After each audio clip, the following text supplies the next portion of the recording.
welcome to another Fun Facts Friday. 2 weeks ago, we were in here talking about Jackson Hall, and we kept wishing that we had Wilson Farrell here.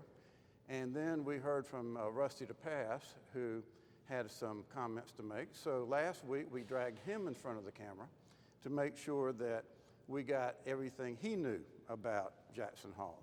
So now we have Wilson Farrell himself. Who knows everything. Who knows everything, and I'm so relieved because we clearly don't. We made a lot up about this window. I know it. So, And you'll never know the things we said. I know because we're refilming it, and we're not going to show that one. So the first question, Wilson, is what is this scene depicting in the stained glass?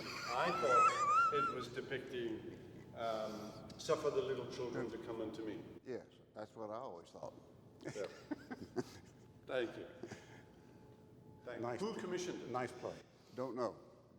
That it was built when the building was first built in the 20s and covered, as Rusty said, with plywood. And it was a Sunday school class. I taught a Sunday school class right up on that, right where that window was, but you didn't see it. The window below was always there, always visible, these windows below in the parlor. And did they cover it, for theological reasons or just for utilitarian? Utilitarian reasons, I suppose. So they didn't care about Jesus being in a stained glass window in the 1920s.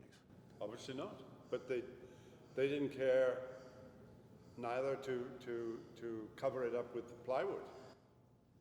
I think there's more theological implication to the latter than the former. All right, so this was covered up, and the only way you could see it was by standing on Marion Street.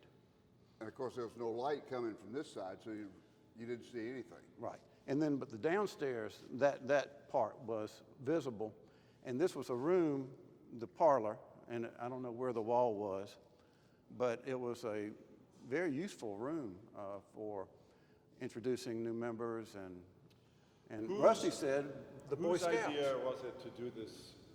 How do you describe this ceiling? Well, the curved ceiling there was a curved ceiling here when the building was built, and it was taken out in the early 1960s in order to get the second floor usable. But we recreated it and rebuilt it. The curved arches make it look as if there's depth.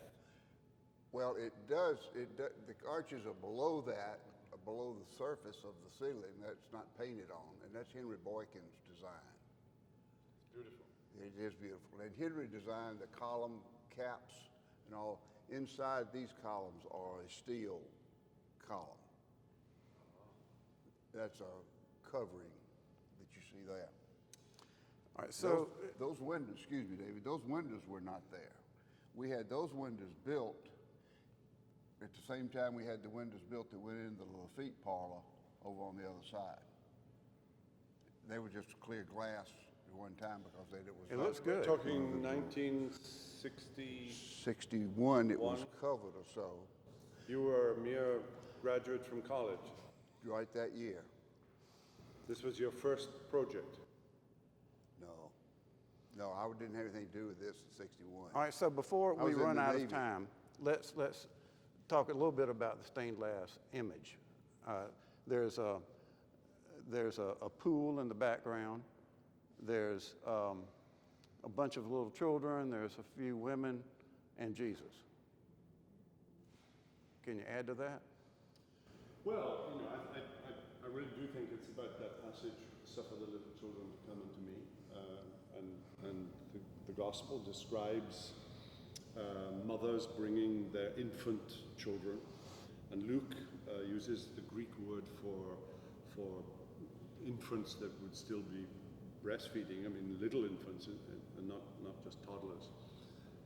And then the disciples got all uppity about it and said, send them away. And Jesus said, suffer the little children to come unto me. And I suspect that perhaps back in the day, this was a Sunday school facility where children might gather, and therefore that would be the apt stained glass to put in this building. It's a shame that for decades it wasn't seen. It's beautiful. It would cost a lot of money today to build from scratch a stained glass window of that size. Yes.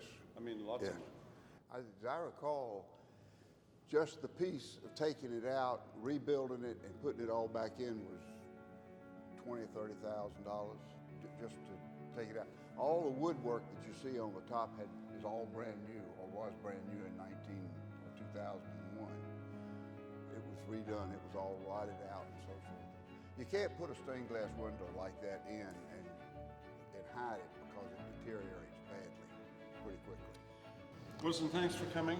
We'll get you back again because your fingerprints are all over this campus. You've done this church Very good. proud by some of the things that you've signed and It's overseen. been an honor to be here, to be part of it. And it's good to see you back. Thank you, Wilson. And give our regards to your bride. I will do so. Is she still painting? Less and less. Okay, well, she's a fabulous painter. Well, we'll be back next Friday for another Fun Facts Friday. See you then. We hope you've enjoyed this video. If you have, and you want to make sure you get all of our content, not just videos, but podcasts and ministry updates, make sure you download our app. If you think you might have missed a video, click on our YouTube channel. A link should be down below. There you can see all of our videos. And if you want to make sure you don't miss anything in the future, hit subscribe. If you want to be one of the first ones to know when we release a video, hit that little bell icon. And if this video has blessed you and you can think of someone else that it might help, use that share icon and send it to them. All, of course, for the edification of God's people and the glory of His name. Until next time, God bless.